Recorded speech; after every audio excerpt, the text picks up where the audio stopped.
Olá, sejam bem-vindos e bem-vindas ao canal Giro. Antes de começar o vídeo, não esqueça de inscrever-se no canal, deixar seu like e comentar, e compartilhe também com amigos e amigas.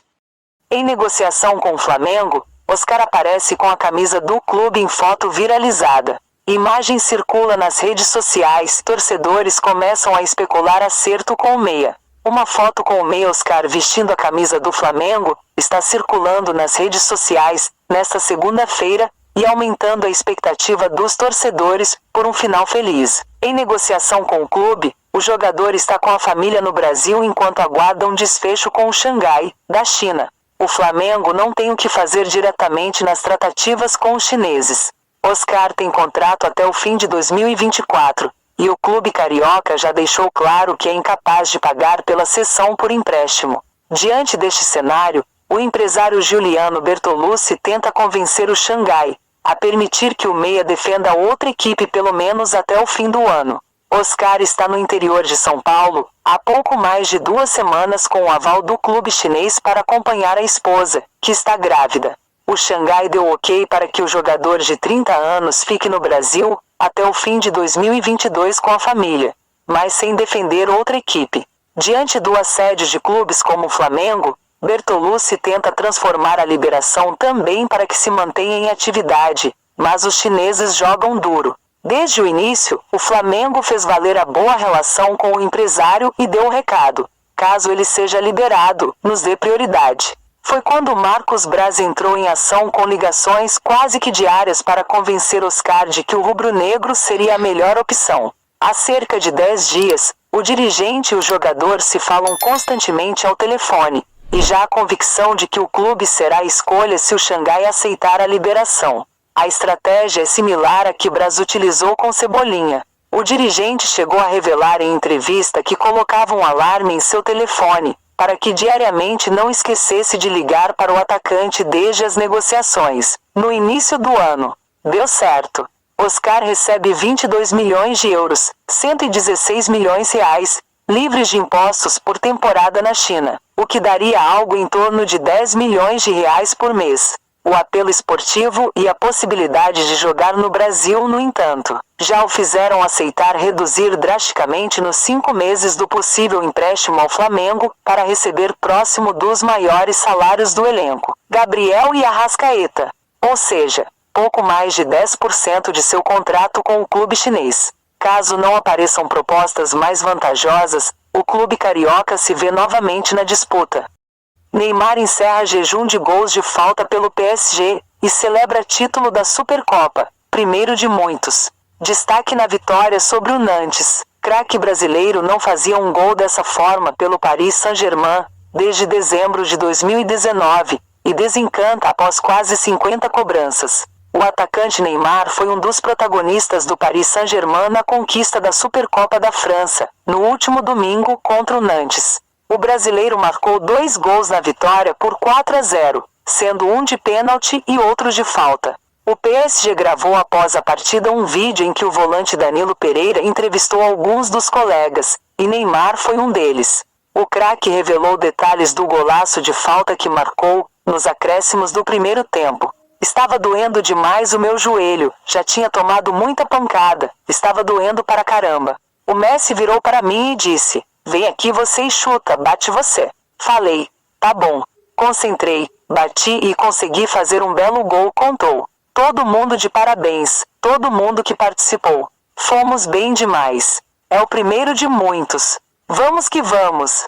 Segundo o levantamento publicado pelo jornal L'Équipe, Neymar não fazia um gol de falta em cobrança direta pelo PSG desde 7 de dezembro de 2019, quando marcou assim contra o Montpellier. Desde então haviam sido 47 tentativas em jogos oficiais sem sucesso. Ele tem um total de 8 gols de falta pelo Paris Saint-Germain, 4 no campeonato francês, 3 na Liga dos Campeões e mais esse agora da Supercopa da França, desde que chegou no clube francês em 2017. O jogador brasileiro comemorou a conquista da Supercopa da França nas redes sociais. Também compartilhou vídeos de seguidores que gravaram o seu gol de falta enquanto assistiam ao jogo. Neymar também marcou um gol em cobrança de pênalti, sofrido por ele mesmo por volta dos 35 minutos do segundo tempo. Além disso, o craque colaborou para o gol de Messi, que abriu o placar da partida no primeiro tempo. O PSG chegou ao 11º título da Supercopa da França, sendo que o time foi campeão de 9 das últimas 10 edições. O Paris Saint-Germain agora volta as atenções para a estreia no Campeonato Francês, 2022-2023. A estreia será no próximo domingo contra o Clermont, fora de casa. São Paulo busca reforços estrangeiros e indica saídas no fim do ano. Tricolor já tem 5 jogadores de outros países no elenco, número limite para partidas em torneios nacionais.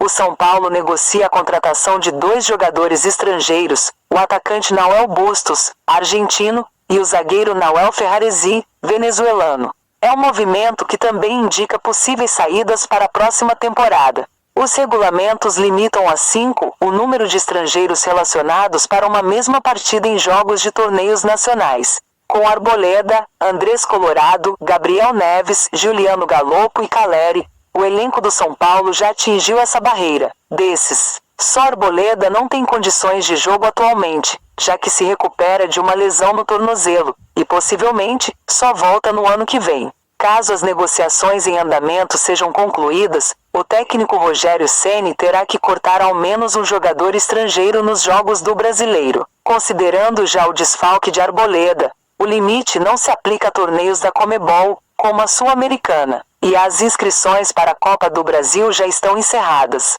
Adeus! A busca pelos reforços aponta também para possíveis saídas ao fim da temporada, com Andrés Colorado e Gabriel Neves sob maior risco de terem que procurar um novo lugar para jogar.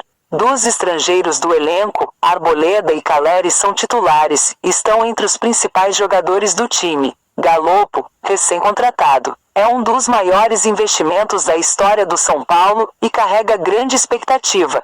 Gabriel Neves teve início apagado, mas renasceu recentemente, tornando-se constante entre os titulares. Colorado jogou pouco, só 12 partidas, ficou afastado por lesão e ainda não teve novas chances.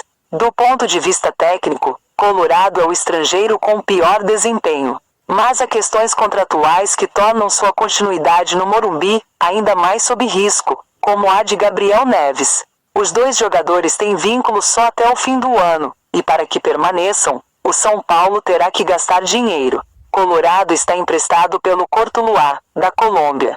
O São Paulo tem a opção de ficar com ele caso pague $1,6 milhão, cerca de 8,3 milhões de reais. Os valores para que Gabriel Neves permaneça são semelhantes, $1,7 milhão, 8,8 milhões de reais, que devem ser pagos ao próprio atleta como luvas. Ele deixou o Nacional em 2021 ao rescindir com o clube uruguaio, uma transação que rendeu polêmica recente pela falta de transparência na comunicação do negócio. Até poucas semanas atrás, dirigentes falavam que dificilmente o uruguaio ficaria no Morumbi, mas a série atual de bons jogos faz os cartolas reavaliarem a situação. Na última semana, Ceni elogiou Gabriel Neves, mas disse que a permanência depende da diretoria, que tem dito publicamente não ter recursos próprios para investimento em atletas. Galopo, segundo os dirigentes, foi contratado com a ajuda de patrocinadores. As negociações por Bustos e Ferraresi, ambos vinculados ao Grupo City, são por empréstimos de 1 ano com opção de compra ao fim desse período. Há a expectativa de que elas possam ser sacramentadas ainda no início dessa semana.